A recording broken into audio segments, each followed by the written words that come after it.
Today we have a look at Neil Young, the Olympics, new COVID cases, and much more. We have today's weather forecast with Madison and a look at sports with Eli. Today is Tuesday, February 1st, 2022. We are live from Studio H12 and you are watching VOX News Today.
Welcome back. I'm Ben Dudash.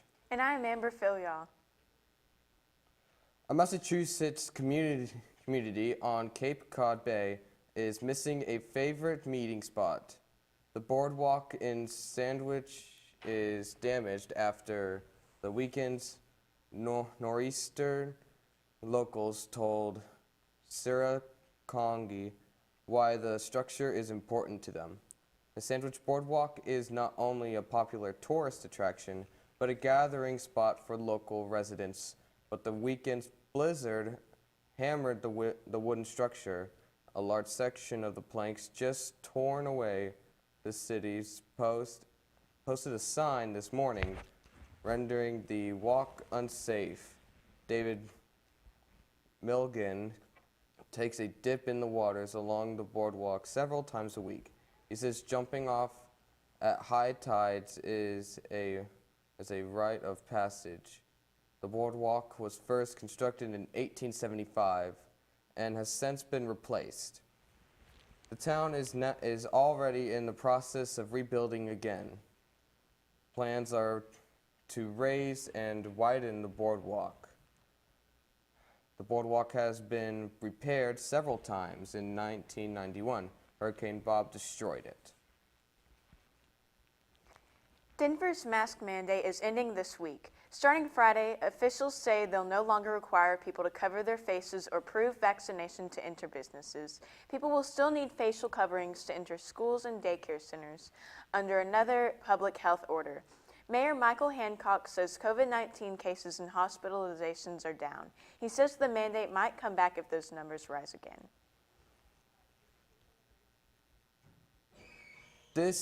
Could this wave of the pandemic be winding down? On average, new COVID cases are down 39% from the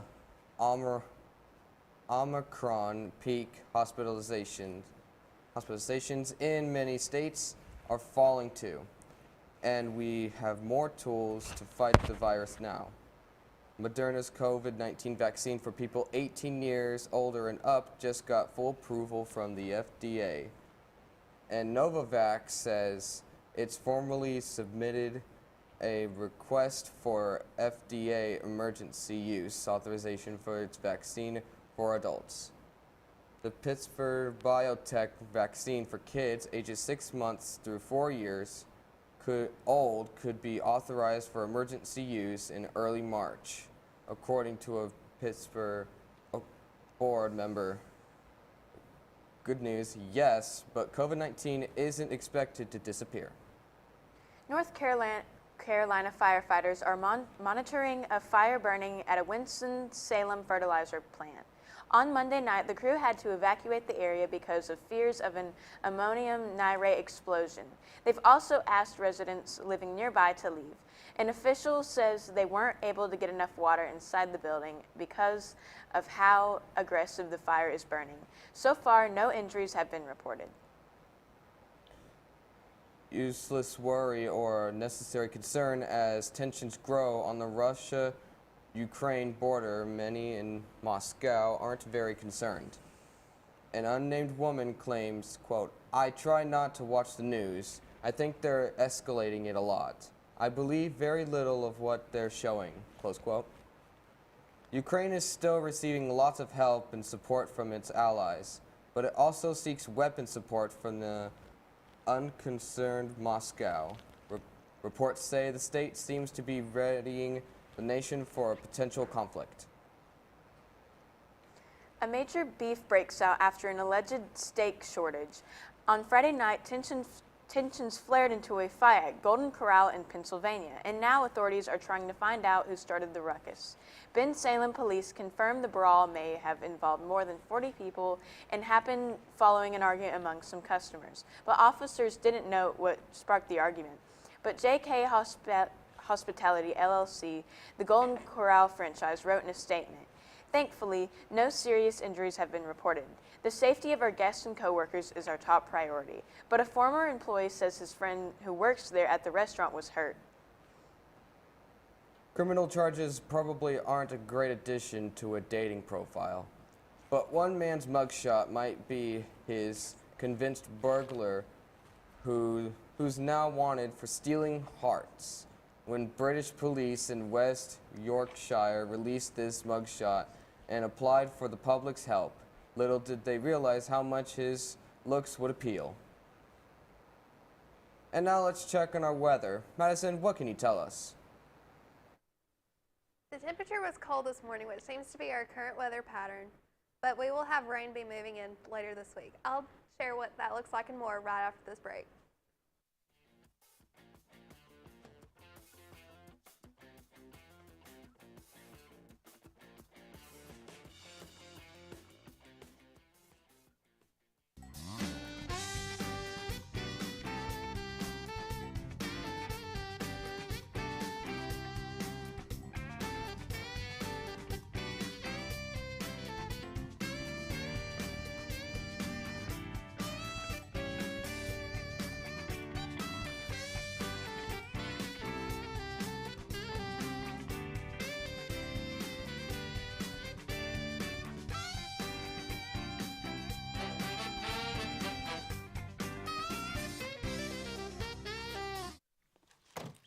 Wow, college already. Yeah. We gotta go. I love you. I love you too, Daddy. And thanks for everything. Gratitude. Pass it on.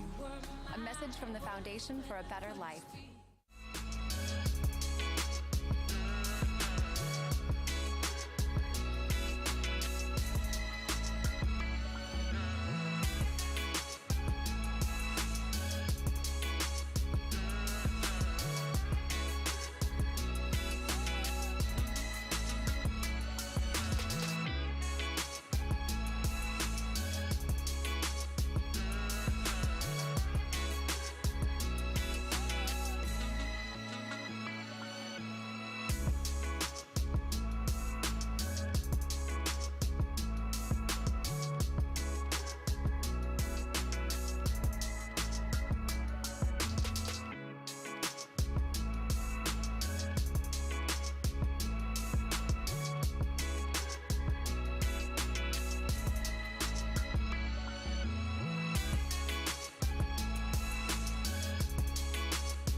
That sounds awful.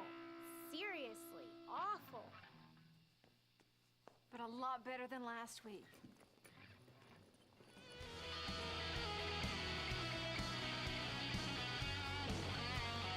We weren't born to follow.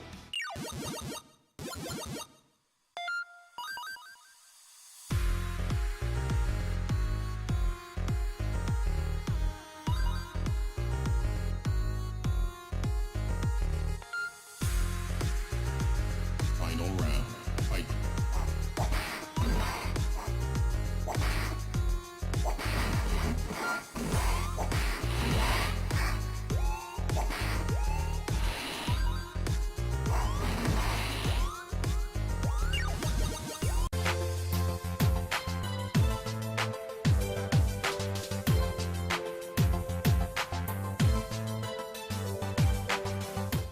Welcome back. I'm Madison Johnston with your weather.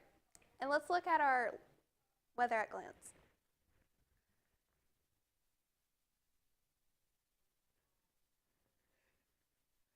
Right now in the area, it's 22 degrees with a high of 61 with a low of 40, and precipitation is at 2%. There's no wind, and the humidity is at 100%. The dew point is 22 degrees. Pressure is 30.30 inches. Visibility is 9 miles, and the UV index is 0 out of 10. Let's go ahead and look at our local radar. There's nothing in the area, which seems to be good for right now, and let's look at our national radars. There's moisture coming up from the south, which will be meeting the cold air coming from the north.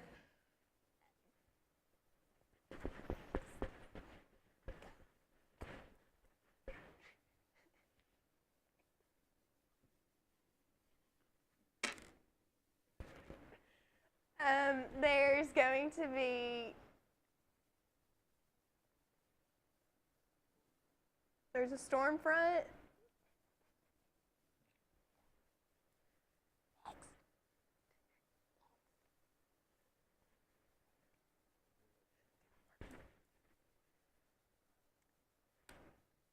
It will be mild in the south with very cold temperatures in the north, and let's look at our 7-day weather.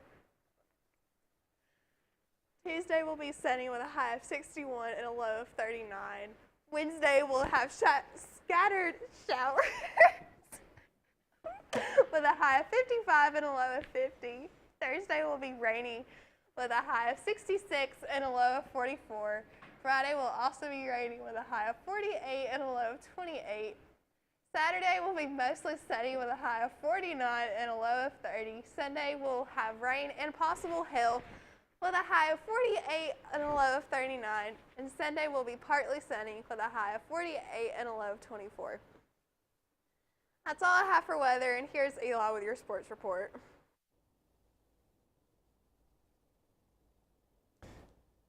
Is Tom Brady going to retire? We do not know that question, but the one who knows is his agent. We're going to get more on that story and a whole lot more after this commercial break.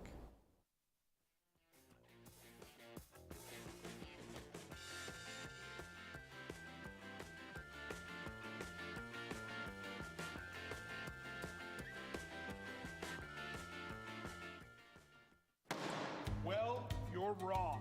I'm wrong. You're the one who misrepresented the facts. Misrepresent the facts? Are you kidding? Your proposal's ludicrous. My proposal will go exactly the way I say it will. My dead body.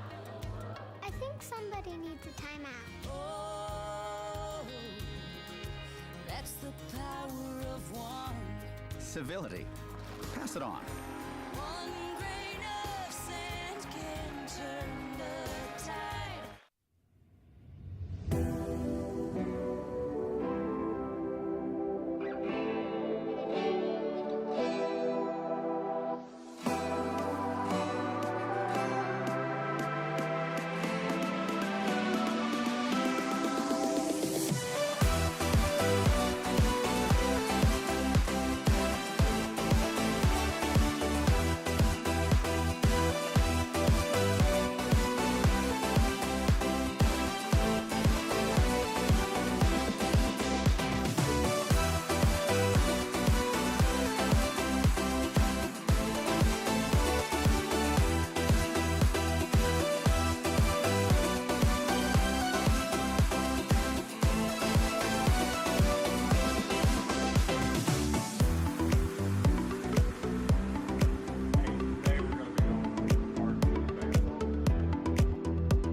Strike one. I'm the greatest hitter in the world! Strike two.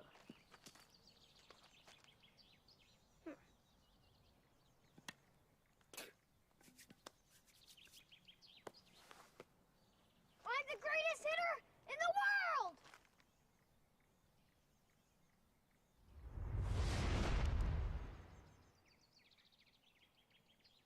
Strike three. Wow! I'm the greatest pitcher in the world! Optimism. Pass it on. A message from the Foundation for a Better Life.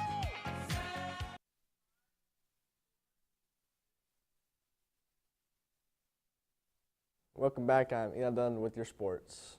Tom Brady said on his podcast that he's still going through the process and hasn't decided when to announce his plans on whether to play or retire. Sometimes it takes some time to really evaluate how you feel and what you want to. Brady said on the latest episode of his Let's Go podcast with Larry Fitzgerald and Jim Gray released Monday. I think when the time's right, I'll be ready to make a decision one way or another, just like I said last week. Stephen Curry capped the subpar January with an offensive masterpiece Monday night against the Houston Rockets that served as a reminder of just how dangerous he can be. He scored 21 of his 40 points in the fourth quarter to lead the Golden State Warriors to a 122-108 win.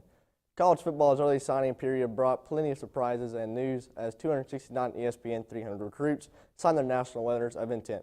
That leaves the February signing period with much less on the table for teams to move up in the rankings or add early impact playmakers. There are currently 14 ESPN 300 recruits who are uncommitted, including 3 5-stars and 17 who are committed but unsigned. That's all I have for sports. Stay tuned for more news after this commercial break.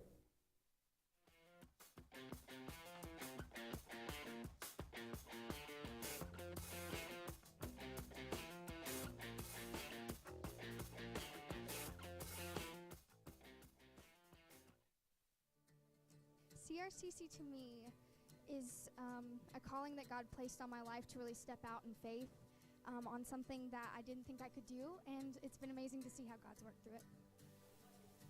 CRCC stands for Crossroads Community Church, but we're a church that our vision is to be a life-giving church in our community.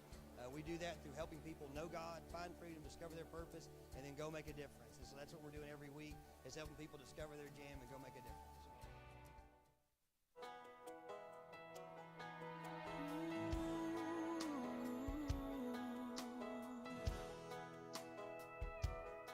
I hope the days come easy and the moments pass slow, and each road leads you where you want to go. And if you're faced with a choice and you have to choose, I hope you choose the one that means the most to you.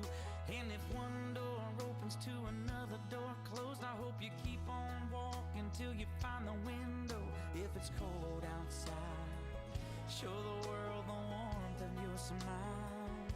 But more than anything, more than anything, my wish for you is that this life becomes all that you want it to. Your dreams stay big, your worries stay small. You never need to carry more than you can hold. And while you're out there getting where you're getting to, I hope you know somebody loves you and wants the same thing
old man Hennessy's window. Correction, dude. You broke. I just threw the ball. This is really bad. What are we gonna do? Dude, kiss your life goodbye. Yeah. Sorry, kid. Keep smiling, keep shining. Hi. Tell him it was an accident, and we can fix the window. I'll come with you.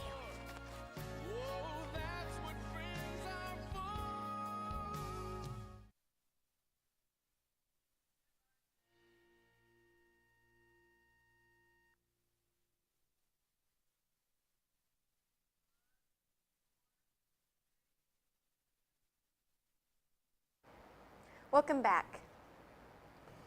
Whoop Goldsberg is causing a stir for comments she made about the Holocaust on Monday's episode of The View. It started with a panel discussion about a Tennessee school district banning the graphic novel Maus, which distribute with the Holocaust. Goldberg claimed the Holocaust was not about race and was, quote, white people doing it to white people. Fellow panelist Joy Behar contracted her by saying the Nazis appraised Jews to be a different race. Goldberg held on to her position but apologized for it after the show aired. Pfizer is expected to seek an emergency use authorization from the Food and Drug Administration as early as Tuesday, according to a person familiar with the plan. This is a 2-dose vaccine for children aged 6 months to 5 years. The source says Pfizer is still testing whether 3 doses would offer greater protection for this age group. Federal regulators reportedly support the company to seek the authorization. They are expecting it can be granted by late February. BMW has unveiled a chameleon car, chameleon car that changes color in the latest attempt by automotive firms to combine their vehicles with cutting-edge technology, according to BMW.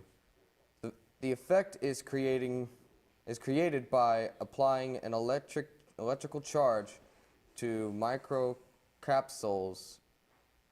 The concept car, which is not available for public sale, was unveiled at the annual Consumer Electronics Show in Las Vegas, where automotive firms increasingly advertise their products alongside mobile phones, gadget, and TV screen markers. Many of the products announcements have been made virtually after regular attenders such as Google, Microsoft, Intel, and Facebook owner Meta pulled out of physical appearances due to COVID-19 fears. A startling surge of COVID-19 cases among school-aged children in Hamilton County and across the state of Tennessee is leaving many parents concerned. 45,000 children in Tennessee have tested positive in the last 2 weeks. That's an increase of a little over 14,000 cases from the previous week. Last week, almost 2,000 children in Hamilton County were diagnosed with the virus. Several Hamilton County schools switched to virtual learning last week as well, citing concerns over the growing case numbers. Tuesday is National Serpent Day. Perhaps it's a good time to learn a little bit more about snakes to help take away some fear associated with them. Or maybe the more you learn, the more you will want to keep your distance. There are about 3,000 different types of snakes, and only about 1/8 of those are venomous. So more often than not, despite being a symbol of evil, they are quite harmless. Snake venom actually has some positives. It's been touted for proper antibacterial properties and as a treatment for tumors for years. Orange County sheriffs say an incident happened Saturday between a passerby and a group of demonstrators wearing clothing with Nazi images. The group was reportedly yelling profanities and slurs at vehicles passing by. A video posted online shows 2 men, one wearing a red swastika armband punching another person. Additional video shows Nazi demonstrators making Hitler salutes and making more remarks. The group, which calls themselves America's Nazi Party, posted on its website, quote, "We are Nazis," and admitted to holding the event. They declined a request for a comment on the incident. Nurses across Tennessee are feeling the effects of the Omicron variant. We've seen this locally as 3 of Chattanooga's major hospitals ask people to stay out of emergency rooms if they are not having severe symptoms of COVID. Quote, "I've said it before, it sounds like a broken record. Nurses are exhausted," close quote, said Tennessee Nurses Association President Julie Ham. Quote, "They're really now at this point starting to feel demoralized," close quote. Ham said this broken record is staying on repeat as nurses are continuing to reach their breaking points. Quote, You kind of have to think about the trauma that they've seen with this pandemic and with the death they have witnessed with COVID," close quote, said Ham. Tonight, the family of Chelsea Christ remembering the Miss USA winner and activist. She cared, she loved, she laughed, and she shined. Police in New York confirming Christ died after jumping from a high-rise building Sunday morning, an apparent suicide. In her haunting final post on Instagram, she wrote, "May this day bring you rest and peace." Chris stepped into the spotlight after winning the Miss USA crown in 2019, a historic victory as the crowns of the top 5 beauty pageants that year all went to women of color. The most authority bus involved in last week's bridge collapse in Pittsburgh was pulled from Frick Park Ravine just before dark. Earlier Monday, a crane lifted 3 other vehicles from the collapsed structure. Approximately 125 gallons of fuel had to be offloaded from the bus before it was lifted out. One person is still in the hospital with serious injuries from the collapse, but they are expected to survive. The investigation into what caused the Fern Hollow Bridge to collapse is still underway. A new study is trying to show the harsh reality of deadly drug overdoses in teenagers by equating it to the years lost off their lives. Researchers say from 2015 to 2019, teens and preteens in the U.S. lost about 200,000 years of life. If expanded to include people up to 24 years old, 1.25 million years of life was lost. The calculations were made by subtracting the average life expectancy with the age of death. The study, published in the journal JAMA Pediatrics, analyzed data from the Centers of Disease Control and Prevention. Unintentional overdoses are a growing problem in the U.S. According to National Institutes of Health, the number of deaths has increased in recent years. We are on Facebook, Twitter, and YouTube through our channel BCHS VOX News. You will also find more online at our website, voxnews.net. Remind your friends to like, subscribe, share, and tune in. You just cannot get enough of Vox. That's all we have for you today from Studio H12 at Bradley Central. And as always, God bless and go Bears!